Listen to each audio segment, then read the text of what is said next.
महादेव फुलारी, उपशहर अभियंता, कोल्हापूर महानगरपालिका.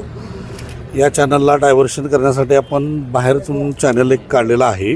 त्या चॅनलचं काम सध्या सुरू आहे, परंतु शासनाचा तो बजेट जो आहे तो 5 कोटीचं मंजूर झालेला आहे. त्याच्यातून 1 कोटी आत्ता शासनाकडून आपल्याला प्राप्त झालेले आहेत. 4 कोटी अद्याप अजून यायचे आहेत शासनाकडून. ते काम सुरूच आहे. आणि ह्या ठिकाणी जो चॅनल ह्यापूर्वी पण एकदा असंच चोकअप झालेला होता, त्याचं चोकअप काढण्यात आलेलं होतं. पुनश्च परत असंच चोकअप चॅनल झालेलं आहे.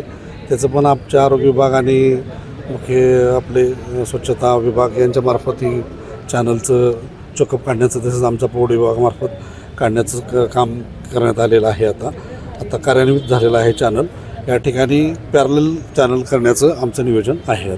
आत्ता ज्यांनी आपलं मत व्यक्त केलं ते महानगरपालिकेचे एक जबाबदार अधिकारी होते, त्यांचं नाव फुलारी. गांधी मैदानात हा जो खोडसाळपणा सुरू आहे, यामुळे क्रीडाप्रेमींचं नुकसान होतं, खेळाडूंचं नुकसान होतं. गांधी मैदानात दिवस आणि रात्र आणि संध्याकाळ मिळून शेकडो क्रीडाप्रेमी आणि खेळाडू येत असतात. आज गांधी मैदानाच्या दुरावस्थेमुळे पुन्हा ही परिस्थिती निर्माण झाली. याच्या अगोदर मी ह्या प्रभागाचा नगरसेवक या नात्यानं काम करताना कित्येक वेळा असे प्रसंग घडले, पण असा प्रसंग आज तागायत कधी घडत नव्हता.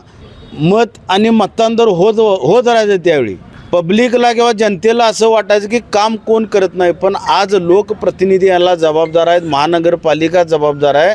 नगरसेवक आम्ही होतो, पण 2.5 वर्ष झाली महानगरपालिकेची निवडणूक झालेली नाही. याला कोल्हापूर महानगरपालिकेचं प्रशासन पूर्णपणे जबाबदार आहे. आणि ज्या लोकप्रतिनिधींनी खोट्या वल्गना केलेल्या आहेत, खोट्या 5 कोटी रुपये आणले, 15 कोटी रुपये मंजूर, 10 कोटी रुपये मंजूर, ह्या सगळ्या वल्गना निघालेल्या आहेत. गेल्या 1.5 वर्षामध्ये फक्त 1 कोटी रुपये निधी गांधी मैदानाला प्राप्त झाला.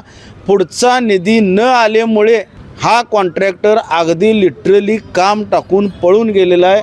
हेच सत्य जनतेनं जाणून घ्यावं. आ आ आई येस ब ब बदक क क कणीदार, ख ख खमंग ग ग गोकुळ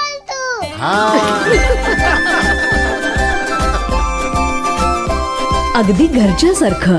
कणीदार, खमंग म्हणजेच गोकुळ तूप. अशाच नवनवीन अपडेट पाहण्यासाठी आमच्या कोल्हापुरी कारभार म्हणजेच KK न्यूज चॅनेलला सबस्क्राईब करा.